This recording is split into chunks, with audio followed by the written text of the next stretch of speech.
आजकल के बेटे तो कुछ ऐसे भी हैं, अगर माता पिता कुछ कह दें, कभी कभी मैया कह देती, अरे नालायक, तुझे मालूम है मैंने 9 महीने तुझे कैसे गर्भ में रखा। बेटा कहता है कौन सा एहसान कर दिया, बार बार एक ही बात कहती हो तो किराया ले लो। ऐसे भी है।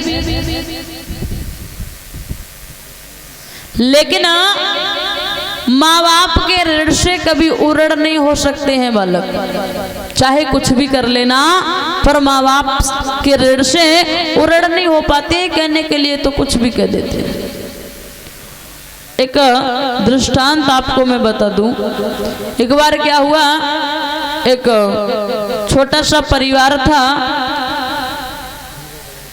एक पुत्र था उस घर में और उसकी मैया। वो बालक जब कुछ बड़ा हुआ है,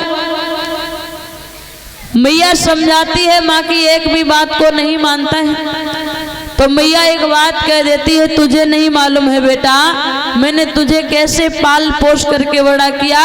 अरे तुझे नहीं मालूम, मैंने तुझे 9 महीने अपने गर्भ में रखा, कितने कष्ट उठाए। एक दिन गुस्से में आया, उस बेटे ने अपनी माँ को जवाब दिया है, बोले जब भी आता हूँ मैं बाहर से एक ही बात सुनने को मिलती है, बोले 9 महीने तुझे अपने गर्भ में रखा। अरे 9 महीने का किराया जोड़ के बता दो, हम आपका किराया दे देंगे। माँ ने जवाब दिया है, अगर ऐसी बात है तो कोई बात नहीं।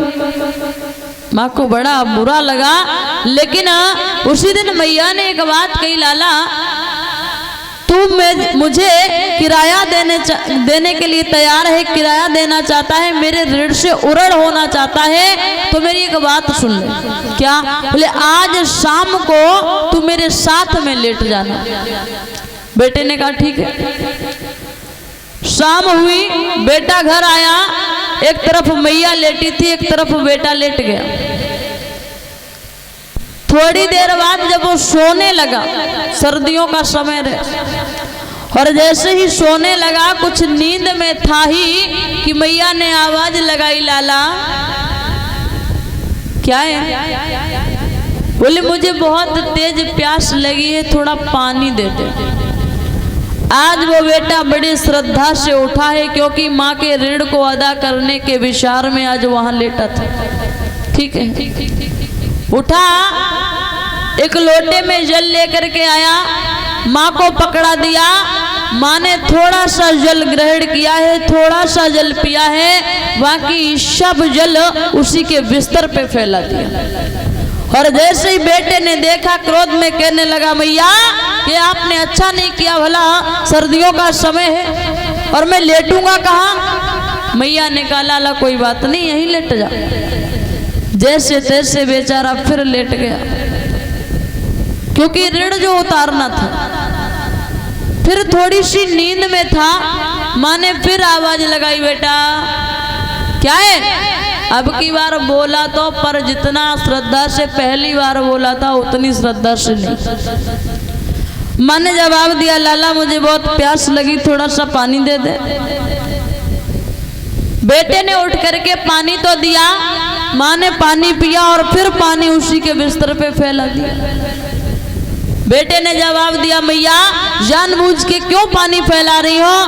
माँ ने कहा, लाला बुढ़ापे का शरीर है, हाथ काम नहीं करते हैं तो गिर गया, कोई बात नहीं, लेट जा। फिर लेट गया। जैसे तैसे फिर थोड़ा सा नींद आने वाली थी, वैसे मैया ने फिर एक आवाज लगा दी, लाला अब की बार बड़ी गुस्से में बोला, क्या है? जवाब दिया, थोड़ा सा पानी दे दे, बहुत प्यास लगी है। बेटे ने पानी तो दे दिया और एक बात कही है, पानी पी लेना लेकिन फैलाना नहीं।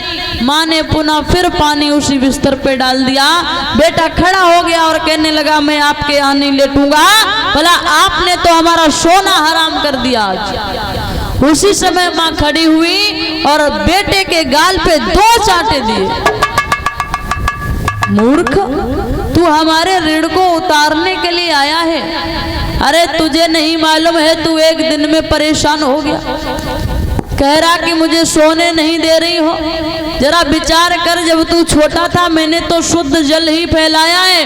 तू मलमूत्र कर दिया करता था, सारा बिस्तर गीला कर दिया करता था, मैं खुद गीले में सोती थी और तुझे अपने सीने पर सुलाती थी, और तू हमारे ऋण को अदा करने के लिए आया है। बेटे ने दोनों हाथ जोड़ लिए और कहने लगा, माँ मैं आपके ऋण से उऋण नहीं हो सकता हूँ।